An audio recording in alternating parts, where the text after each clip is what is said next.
अस्सलाम वालेकुम, कैसे हैं आप सब। आज है भाई हादी का रिजल्ट, देखते हैं क्या बनता है, आर या पार। रिजल्ट लेने के लिए मैंने ही जाना था क्योंकि हबीबी सो रहे थे और हादी भी सो रहा था। मैंने उसको बोला था कि हादी आपने मेरे साथ जाना है, लेकिन भाई वैसे तो वो सुबह उठ के बैठ जाता है, लेकिन आज उसको बहुत नींद आ रही थी। और इधर देखो भाई कितने आराम और सुकून से सो रहा है, कोई फिक्र नहीं, कोई टेंशन नहीं रिजल्ट की। यही तो उम्र है। यहाँ पे अगर मैट्रिक का रिजल्ट आना होता ना तो होश, नींद, खाना पीना सारा कुछ खत्म हो जाना था। मैं जब रिजल्ट लेके वापस घर आई तो हबी काम पे चले गए थे, तो मैंने सोचा कि इफ्तारी के बाद जब वो घर आएंगे फिर ही उनको दिखाऊंगी। अब 2 hours later. फाइनली हबी घर आ गए थे और इफ्तारी करके हम फ्री हो गए थे। नमाज वगैरह भी हमने पढ़ ली थी। अब बारी थी रिजल्ट दिखाने की। मैंने उनको रिजल्ट दिखाया तो उनका आगे से ये रिएक्शन था कि लाओ भी दिखाओ मेरे बेटे ने क्या कारनामा सर अंजाम दिए। क्योंकि वैसे अपनी मत बजी हुई थी रोजा खोल के, होश इनको कोई भी नहीं थी इन्होंने हादी के साथ क्या करना है। मैंने जब इनको रिजल्ट दिखाया ना तो फर्स्ट टर्म का रिजल्ट देख के कहते वाह, ऊपर उन्होंने पढ़ा नहीं कि फर्स्ट टर्म का। मैंने कहा आप जरा गौर से लास्ट पे देखें, ये तो फर्स्ट टर्म का है। इधर ना मैं इनको साथ साथ समझा रही थी कि आपने ना हादी के साथ बिल्कुल सीरियस रहना है, कोई ऐसी वैसी बात नहीं करनी मजाक में। इसको आपने बहुत डांटना है कि बेटा आपके नंबर सही नहीं है ये वो, क्योंकि वो सुबह से ना बड़ा खुश था कि मेरे बाबा ने मुझसे कॉल पे सही बात कर ली, मेरे बाबा मुझे कुछ भी नहीं कहेंगे। तो मैं उनको समझा रही थी कि आपने ना हादी के साथ बहुत सीरियस रहना है। अब बारी थी हादी को बुलाने की, हादी को सामने लाने की, देखते हैं उसका रिएक्शन क्या होता है।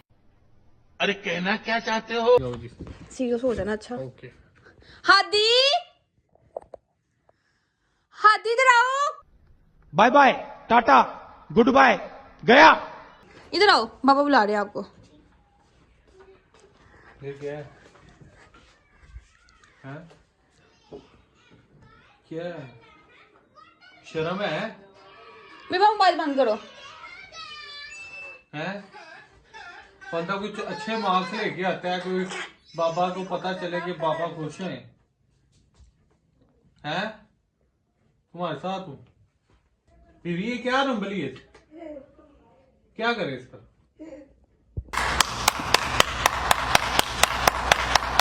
डांटा तो इन्होंने काफी ज्यादा था हादी को, और वो भी बहुत सीरियस होके, क्योंकि वैसे अगर डांटते हैं ना तो इनकी हंसी निकल जाती है, और हादी अगर जरा सा भी नाराज हो जाए तो ये चुप करके जाके उसको सीने लगा लेते हैं। इनसे बर्दाश्त ही नहीं होता। रही सही कसर हबीबा पीछे से पूरी कर रही थी, ये कह के बाबा टीचर कहती है सही पढ़ता नहीं है। हादी की परसेंटेज आई थी 84%, जो नॉर्मल थी, एवरेज थी।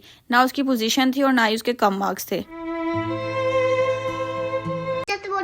का काम करना तो है, यहाँ से टीचर ने आप फिंगर रखी थी। हाँ, तो उर्दू में ही आपके सबसे कम मार्क्स आए हैं। मुझे आपकी टीचर ने भी बोला था कि उर्दू में इतनी मिस्टेक करता है। अब मैं उसको क्या कहती हूँ, जितनी शर्म आ रही थी उधर। तो अब आगे से नहीं करूंगा। अब मन को आगे बैठूंगा, मैं नहीं करूंगा। आपने इसको बुलाना नहीं है, मैंने आपसे कह दिया ना, आपने इसको बुलाना नहीं है बस। नहीं मेरा बेटा है। अब आगे से पेपर को नहीं। ए रहा नहीं जाता, तड़प ही ऐसी है ना। नहीं सुके। आज का जो मिशन था वो तो पूरा हो गया। भादी मुझे कह रहा था कि मम्मा मुझे प्लीज बेल्ट दे दो, मुझसे पैंट नहीं संभाली जाती। और यहाँ पे वो खुद ही ट्राई कर रहा था पहनने की, पर उसको पहननी आ नहीं रही थी। मैंने उसको बोला कि बेटा जाओ अभी बाबा के साथ नमाज पढ़ लो, फिर आप कर लेना। मैं और हबी ऐसे पेरेंट्स बिल्कुल भी नहीं है जो ये कहते हैं कि बच्चा हर हाल में पोजीशन लेके आए। हमारा बच्चा जितना पढ़ लेगा हमारे लिए इतना ही काफी है।